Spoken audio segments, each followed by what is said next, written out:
Make some noise for Ivy Eisenberg. We're here.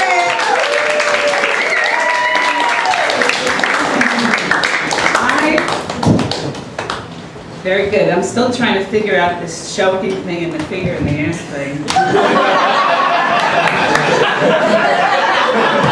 I did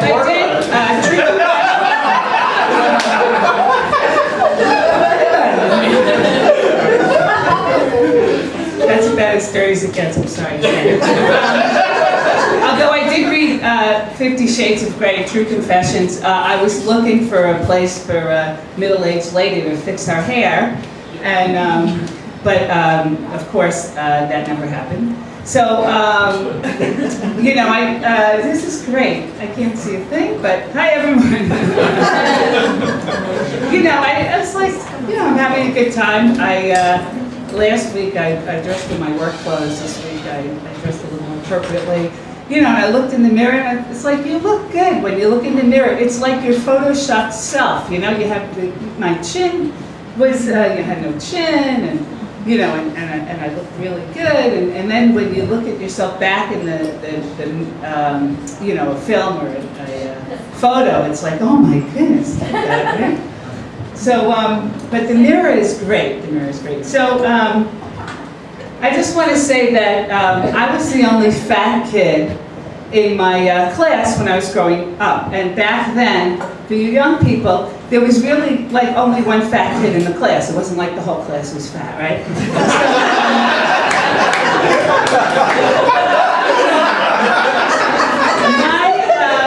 I have two older sisters, and the hand-me-down situation was like older sister, next older sister, girl cousin. That was dad's clothes, Ivy. And so my mom decided, you know, I'm gonna, in the department stores, they had this thing called, I kid you not, it was called the chubby department. And very, very nice, right? So, not only was it called the chubby department, you had the added humiliation of never knowing where it was. So my mom would take me into the store. She'd go to the sales girl and she'd say, excuse me, can you tell me where the chubby department is? Like she was shopping for sex toys, right?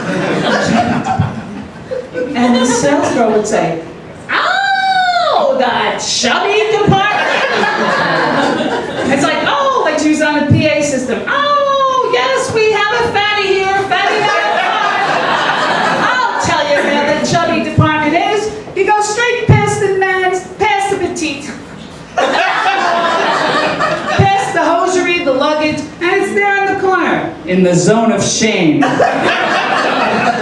So we get there to the zone of shame, and there would be exactly 5 things on the hanger. 3 pairs of stretch pants, brown, black, and navy.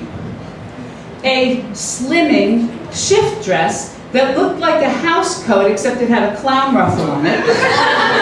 And this flowered shirt, because you weren't enough of a spectacle being twice the size of your peers, you had to announce yourself on the playground with gold yellow daisies. So, thank God for coffee and cigarettes. Because when I was 15, I got thin. I was thin, I was gorgeous, and I got mugged. True story. So then I gained weight, and I have to say there are advantages to being fat because I've never been mugged again. But like most women, I got thin just long enough to trick my husband. And yeah, that's what happens. You know, we're very sneaky. You know, we don't eat anything. We trap the guy. The guy thinks, wow, maybe she wants to just skip dinner and give me a blowjob. But no, we want the dinner. We want to go out to dinner. We won't eat anything. But you know, we want to go out to dinner. And it was like, you know, great. I rocked that wedding gown, and I was like, I do. Let's eat. So I I know there's some young guys here, and I just want to say, if you want to know what your girlfriend, this is at this is not the exciting boner moment of the night, right? If you want to know what your girlfriend is going to look like, look at her mother, right? Because no matter what she looks like now, she's going to turn into a mother. Invite her mother on the date. Why not? First date. And if it's like, wow, Mrs. Robinson, nice yoga bra. It's a good sign, right? On the other hand, if it's like, oh, Mrs. Turnblad, let me help you out of this seat. You should run the other way. So,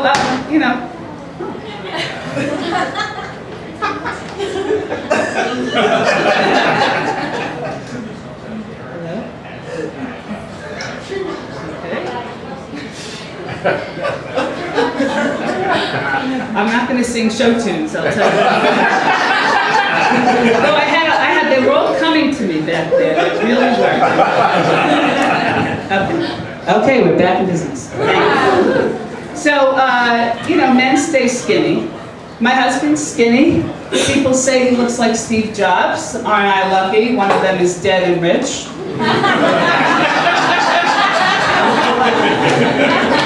And now, it's not like it used to be. They have really fashionable plus-size clothing. And there's this thing called NYCC, not your daughter's jeans.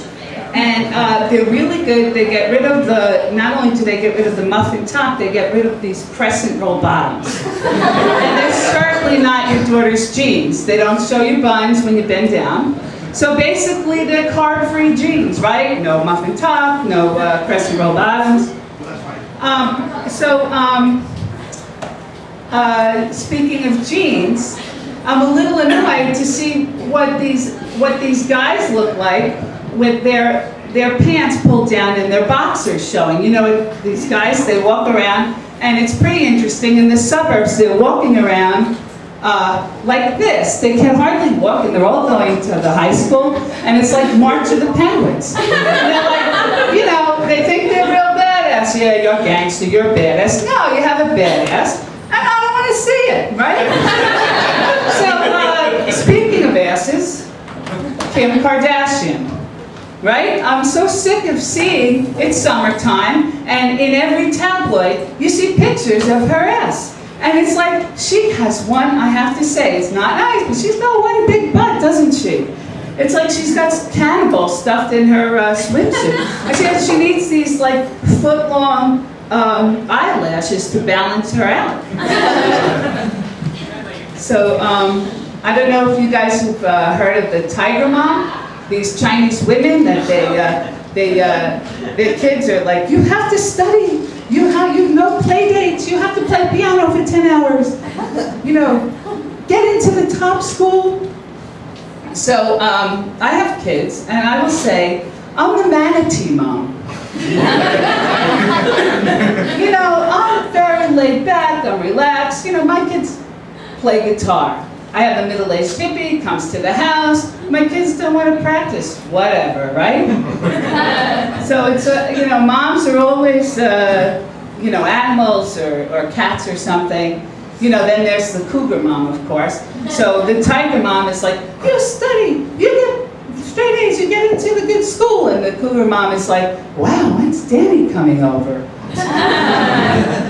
So, what I think the most interesting thing about Tiger Mom, she married a Jew. That's right, Tiger Man married a Jewish guy. So you can imagine what's going on there. They got it all going on. They got bar mitzvahs, they got Hanukkah, they have the whole Chazarai, and those poor little Chua-Rubenfelds. They get perfect grades, and then they feel guilty about it. And then they're playing violin. All day they're practicing the violin, and at night they're playing klezmer. And I tell you one thing, I bet you she stayed skinny, right? And he probably took her mother on their first date.